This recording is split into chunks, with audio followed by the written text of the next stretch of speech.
Bonjour à tous. Aujourd'hui, une lettre fait trembler Bruxelles.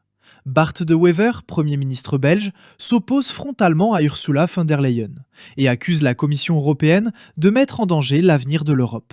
Au centre du conflit, l'utilisation des avoirs russes gelés pour financer un prêt de 140 milliards d'euros destiné à l'Ukraine. Dans une lettre explosive, De Wever parle d'un plan fondamentalement erroné, d'un risque juridique, financier et diplomatique majeur, et d'un précédent dangereux en droit international. Selon lui, cette décision pourrait déstabiliser les marchés, compromettre la paix et laisser la Belgique seule face aux conséquences. Voici maintenant le contenu complet de cette lettre qui pourrait changer l'Union européenne. Madame la Présidente, je me permets de vous écrire au sujet de la proposition de la Commission européenne d'utiliser les avoirs souverains russes gelés dans l'Union européenne, et en particulier ceux déposés auprès d'Euroclear en Belgique, comme garantie d'un prêt d'environ 140 milliards d'euros destiné à soutenir l'Ukraine dans le cadre d'un mécanisme de prêt de réparation. Permettez-moi d'être très clair dès l'entame. Tel qu'il est conçu aujourd'hui, ce schéma me paraît fondamentalement erroné et je ne peux, en l'état, lui apporter le soutien de la Belgique.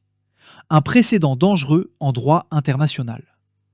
L'utilisation d'avoirs souverains gelés d'un État tiers, avant toute conclusion d'un accord de paix ou d'un règlement international, constituerait un précédent sans équivalent dans l'histoire récente. Traditionnellement, les biens d'un État sont immobilisés pendant le conflit et leur sort est discuté après celui-ci, dans le cadre d'un traité de paix ou d'un accord sur les réparations. Décider unilatéralement, en pleine guerre, de mettre ses actifs en gage au service d'un mécanisme de prêt reviendrait à s'écarter de ce principe. Je crains qu'une telle démarche ne soit pas compatible avec les principes fondamentaux du droit international public, notamment ceux qui régissent l'immunité des États et la protection de leurs biens souverains. 2. Un risque juridique et financier majeur pour la Belgique et pour l'UEEP. La Belgique se trouve dans une position particulièrement exposée. Une grande partie des avoirs de la Banque centrale de Russie, concernés par le projet, sont concentrés chez Euroclear, à Bruxelles. En cas de contestation, la Russie, ou d'autres acteurs, pourraient engager des procédures judiciaires et des actions d'arbitrage international visant la Belgique, ses institutions financières et Euroclear. Les conséquences pour notre pays pourraient être considérables. Risque de condamnation financière lourde, menace de mesures de rétorsion ciblant nos entreprises, nos investissements ou nos ressortissants, mise en cause de notre rôle comme place financière sûre et fiable. Plus largement, ce montage créerait une incertitude juridique durable qui pourrait affecter la stabilité du système financier européen lui-même. Troisième, un choc potentiel pour les marchés et la confiance dans l'euro. Au-delà du volet strictement juridique, je suis préoccupé par les effets macroéconomiques et systémiques de ce projet. En s'engageant sur cette voie, l'Union enverrait aux investisseurs du monde entier le signal que les avoirs souverains déposés en Europe ne sont plus pleinement sûrs, puisqu'ils pourraient être utilisés à d'autres fins que celles initialement convenues, pour des raisons politiques ou géopolitiques. Cela pourrait alimenter la méfiance de certains États envers les infrastructures financières européennes, encourager un déplacement des réserves vers d'autres juridictions ou d'autres devises, créer un climat de peur et d'incertitude sur les marchés avec un impact potentiel sur la stabilité de l'euro. Ces risques ne sont pas, à mes yeux, théoriques ou académiques. Ils sont réels et pourraient se matérialiser rapidement. Quatrième, des conséquences possibles sur les perspectives de paix. J'entends l'argument selon lequel la Russie doit, à terme, contribuer à la reconstruction de l'Ukraine et assumer ses responsabilités. Je ne conteste pas le principe. Cependant, en immobilisant ces avoirs et en les plaçant d'ores et déjà au cœur d'un mécanisme de dette, nous risquons d'hypothéquer le levier que représentent ces fonds dans de futures négociations de paix. Un dispositif perçu comme unilatéral et punitif pourrait rendre plus difficile la conclusion d'un accord global sur les réparations, nourrir la propagande du Kremlin qui présenterait cela comme un vol ou une spoliation, entraver les efforts diplomatiques visant à mettre fin au conflit. Cinquième, une répartition inéquitable des risques et des charges. Dans le schéma actuellement envisagé, la Belgique serait de facto en première ligne puisque la majorité des actifs concernés sont déposés sur son territoire via Euroclear. Il n'est pas acceptable que notre pays assume seul le risque de contentieux et d'éventuelles condamnations, le risque politique et diplomatique, le risque pour la stabilité de son secteur financier. Si l'Union choisit de poursuivre cette voie, alors les États membres détenant également des avoirs russes gelés, ainsi que les pays partenaires qui les détiennent, États-Unis, Royaume-Uni, Canada, Japon, etc., doivent assumer collectivement la responsabilité des conséquences. Troisième, un choc potentiel pour les marchés et la confiance dans l'euro. Au-delà du volet strictement juridique, je suis préoccupé par les effets macroéconomiques et systémiques de ce projet. En s'engageant sur cette voie, l'Union enverrait aux investisseurs du monde entier le signal que les avoirs souverains déposés en Europe ne sont plus pleinement sûrs, puisqu'ils pourraient être utilisés à d'autres fins que celles initialement convenues pour des raisons politiques ou géopolitiques. Cela pourrait alimenter la méfiance de certains États envers les infrastructures financières européennes, encourager un déplacement des réserves vers d'autres juridictions ou d'autres devises, créer un climat de peur et d'incertitude sur les marchés avec un impact potentiel sur la stabilité de l'euro. Ces risques ne sont pas, à mes yeux, théoriques ou académiques.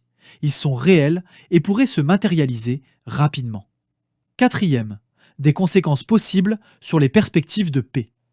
J'entends l'argument selon lequel la Russie doit, à terme, contribuer à la reconstruction de l'Ukraine et assumer ses responsabilités. Je ne conteste pas le principe. Cependant, en immobilisant ces avoirs et en les plaçant d'ores et déjà au cœur d'un mécanisme de dette, nous risquons d'hypothéquer le levier que représentent ces fonds dans de futures négociations de paix. Un dispositif perçu comme unilatéral et punitif pourrait rendre plus difficile la conclusion d'un accord global sur les réparations, nourrir la propagande du Kremlin qui présenterait cela comme un vol ou une spoliation, entraver les efforts diplomatiques visant à mettre fin au conflit. Cinquième, une répartition inéquitable des risques et des charges. Dans le schéma actuellement envisagé, la Belgique serait de facto en première ligne puisque la majorité des actifs concernés sont déposés sur son territoire via Euroclear. Il n'est pas acceptable que notre pays assume seul le risque de contentieux et d'éventuelles condamnations, le risque politique et diplomatique, le risque pour la stabilité de son secteur financier.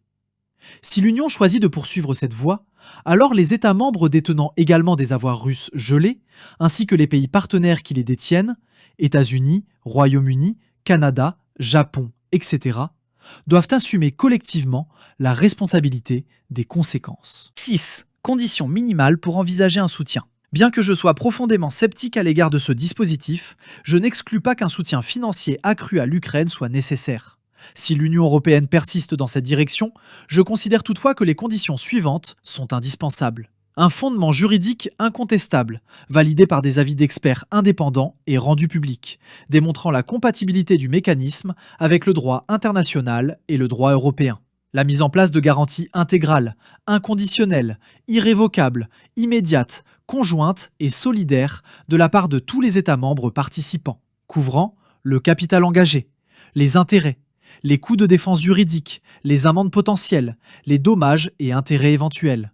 Une participation effective de tous les États, membres de l'UE et partenaires du G7 qui détiennent des avoirs russes gelés, afin que la Belgique ne soit pas le seul État exposé. Une évaluation approfondie des risques pour la stabilité financière, associée à des plans de contingence crédibles. Tant que ces conditions ne sont pas remplies de manière satisfaisante, je ne serai pas en mesure d'apporter le soutien de la Belgique à ce projet. 7. Piste alternative. Je reste convaincu que l'Union européenne dispose d'autres options pour garantir un financement stable et durable à l'Ukraine. Parmi celles-ci, l'idée d'un emprunt commun européen sur les marchés, assorti de garanties budgétaires classiques, mérite d'être examinée plus avant. Elle présenterait l'avantage de ne pas créer un précédent contestable en droit international, de ne pas fragiliser la position de l'euro comme monnaie de réserve, de répartir les efforts de manière plus transparente entre États membres. 8. Conclusion. Je souhaite réaffirmer, pour éviter tout malentendu, que la Belgique reste pleinement engagée dans le soutien à l'Ukraine, tant sur le plan politique que financier et humanitaire. Mais cet engagement ne peut se faire au prix de la sécurité juridique, de la stabilité financière et du respect du droit international. Une Union européenne fidèle à ses valeurs doit également être vigilante quant aux moyens par lesquels elle poursuit des objectifs légitimes. C'est dans cet esprit de responsabilité et de loyauté européenne que je vous fais part de mes réserves et de mes exigences. Veuillez croire, Madame la Présidente, à l'assurance de ma haute considération. Bart De Wever, Premier ministre du Royaume de Belgique.